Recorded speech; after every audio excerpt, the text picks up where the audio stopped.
Have you ever watched a self-defense video and wondered if it will actually work in real life? I'm going to tell you a very easy and clear way of knowing whether the technique will or will not work out on the street. Welcome to Central Coast Self-Defense. I'm Peter, and today we're going to be going over the biggest misconceptions of women's self-defense.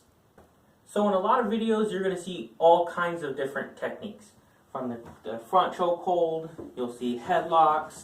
You're going to see them come up from behind and bear hug them, grab them like this to throw them on the ground, grabbing their wrist and pulling, knife defenses, all kinds of different techniques that you will find on YouTube and how women should defend against it, or men as well. The way to know if a defense will work or not is very simple.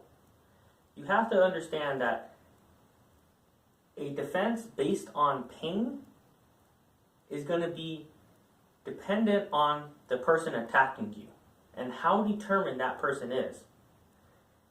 For instance, if I grab Bob by the throat and Bob slaps me in the face, even if Bob is repeatedly coming over, slapping me in the face, or hitting me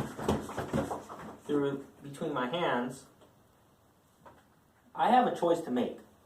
I can choose to let Bob go to block the strikes, or I can choose to continue choking Bob until Bob stops throwing those strikes.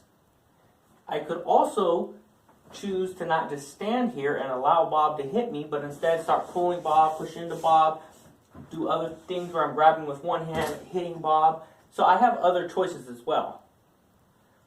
If the technique you're watching has something to do with hitting him here, hitting there, kicking the groin, anything like that, if the technique works, that means you hit the person. It doesn't mean that they let go. If you kick them in the groin, it means you kicked them in the groin. It didn't mean that the person has to let go. Because you could get kicked in the groin and be here. Now the technique could also fail by them trying to kick me in the groin and I simply block it. The technique could fail if they're trying to slap me in the face and I block it. So a way to know if it's going to work or not is if it's some type of structural escape. So with a structural escape, if I'm holding Bob and Bob were to swing the arm over and twist my hand off or in some type of fashion like that, if the technique works, my hand is off. If the technique failed, obviously I'm still going to be holding on because they'd be trying to grab and I would push them back or whatever the case may be. And then they would have to go on to a separate technique or try the same technique again.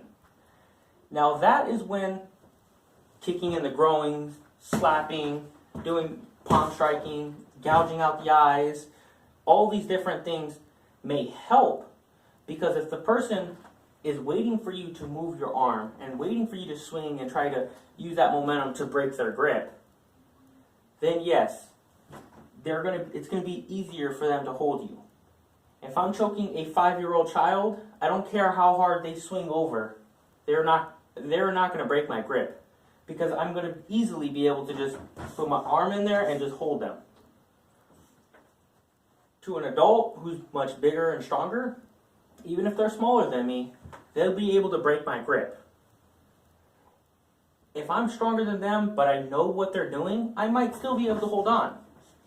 Now, even against a 5-year-old kid, if they kick me in the groins or hit my kneecap or something like that, and for a second, I took my attention off of the choke and looked somewhere else, or for a second, I wasn't paying attention to the choke, and then they did that technique, it would still work. So that's where the striking and slapping and the kicking the knees or kicking the groin, all these things can work, but those are not the escapes. You need to always have some type of structural escape in order to get away. And many times with the structural escape, you don't need to hit the person. Many times you can just simply do the movement and get out of it.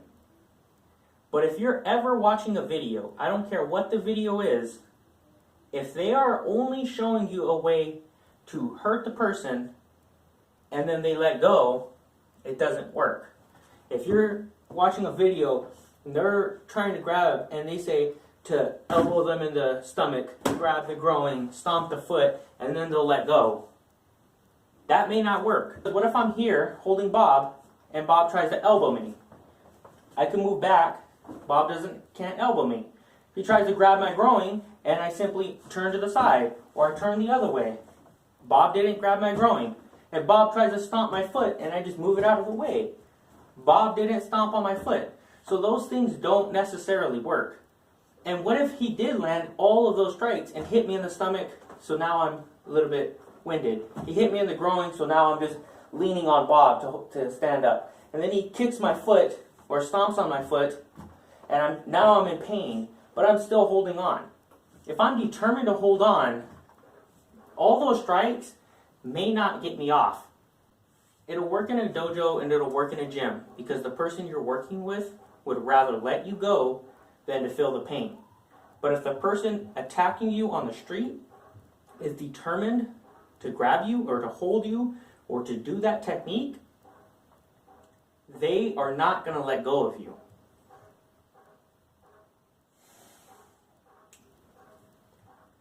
So anytime you're watching a video, regardless of what it is, if they are telling you to do something that only causes the person pain, but has no type of structural escape, it probably will not work on the street. Especially if the person attacking you has adrenaline running through them, especially if that person attacking you is determined to make whatever they're doing work.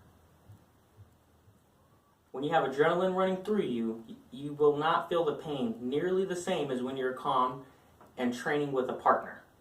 It is important to train with someone who is fully resisting you so that you know what it's going to be like in a self-defense situation.